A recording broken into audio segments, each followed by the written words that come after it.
The great thing about the history panel is that you can step back in time and either correct or remove any of the edits that you just did. So the history panel is located under Window, History, and you can see that the box is already checked right here because I already have the history panel open. But you will see that right now all that is displayed is a snapshot of how the image is as I just opened it. So now I'm going to modify this image a little so you could see how it works. And I got the paintbrush and I'm just going to paint some bats. Yes, you heard me, bats. I'm making some really scary bats on this picture.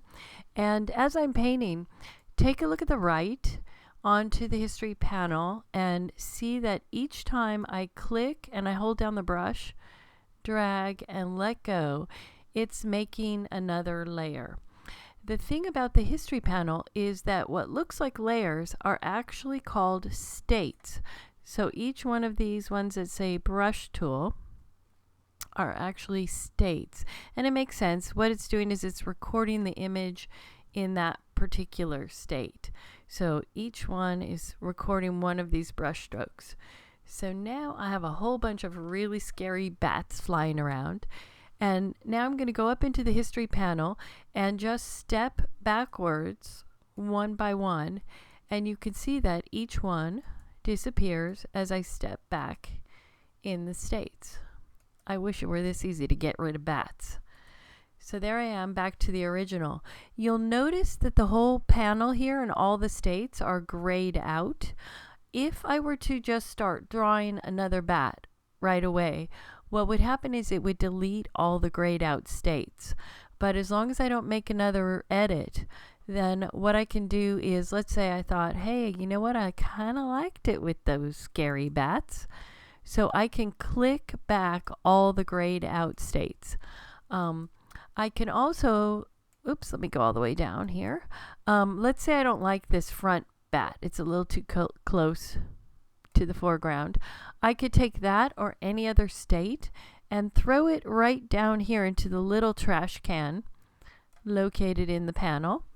Another thing that actually I find very useful is that in the history panel, there's this icon that looks like a little camera, and that's for making a new snapshot. So the image opens with the original snapshot always by default. And if I click now on the little camera, I now get a second snapshot. And I can also name that. Oops, didn't mean to do that. It's being stubborn. There I go. Okay, and I'm going to call it bats. So now I can toggle between the original when I opened it and then all my edits with the scary bats. And then normal, scary, normal, scary. And this is particularly good if you're doing any complicated multi-step color balance or even any kind of contrast adjustments, sharpening. If it involves many steps, this is an easy way then to toggle from before adjustments and then after adjustments. In this case, we just have bats. Okay, so now let me give you a little background on this history panel because this is important. A lot of people get confused that this operates like the layers palette because it does seem to have these things that look like layers, and when you record that snapshot, looks like you're getting some kind of layer. Beware that the history panel operates in a way different way. It is completely reliant on your working session. So nothing is saved when you close the image. Once you save the image and shut it, it is gone. So even this snapshot that I have here, if I close the image, come back, what will happen is I'll open up history and it'll only have one original snapshot from my last saved image before I closed it. So be very careful. A lot of people think, oh, I'll come back and I'll decide if I want to get rid of some of these bats. That's not going to happen, because if I saved right now and closed it, these bats are pretty much there unless I did it on a separate layer. So if you want that kind of non-destructive editing, you still have to use layers to do that. The history is just a convenient way to step back or do multiple undos. Now, a lot of people think you can't do undos in Photoshop, that you can only just do a Command Z and get rid of one thing. But you can do multiple undos in Photoshop by, on a Mac, holding down Command, Option, and Z. Not just Command Z, but Command and Option and Z. And you can see I'm doing that right now, and I'm stepping back, stepping back, stepping back. So Command, Option, Z, or Command, Alt, Z on the PC. And this will step you back as many states as you have set in your preferences. So let me show you how that works. If you go up here in Photoshop, you go to the preferences and go to the one that says performance. Within the performance dialog box, you'll see right here there's a setting for the history states, and by default it gives you 20 states before it starts recycling. So it'll save up to 20 states and then it'll start bumping the top one out.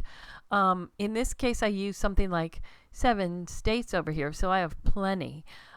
There is the option to crank this up all the way to 1,000 states recorded. To me, this is insane. Forget about doing this. Like, if you are that asleep at the wheel that after 1,000 moves you just realized you made a mistake, I feel like you should go take a nap or something, because that's way too many. At that point, after making 1,000 different adjustments, I would actually just save a copy or start working on a new layer. To keep 1,000 states, first of all, it takes up too much RAM, and it just seems kind of ridiculous and unwieldy. So 20 seems good to me. It's just that you have to really watch it, because with drawing the bats, that's kind of controlled, and you kind of knew how many brush strokes you're making. If you were doing something over here like cloning or using the spot healing, and you were doing some retouch, you might make a ton of tiny little clicks just to, sort of repair an image. And so you could get to those 20 states really quickly. So maybe you might turn up your history states a little bit when you're doing retouch, but I usually just keep an eye on it. And then after about 20 clicks, I look at my image and decide, do I want to take a snapshot? Do I want to make a new layer? And so those are the kind of decisions where you just have to be careful about what you're doing. So that is the luxury and usefulness of the history panel. The history panel, 'tis upon us. Thou art traveling back in history.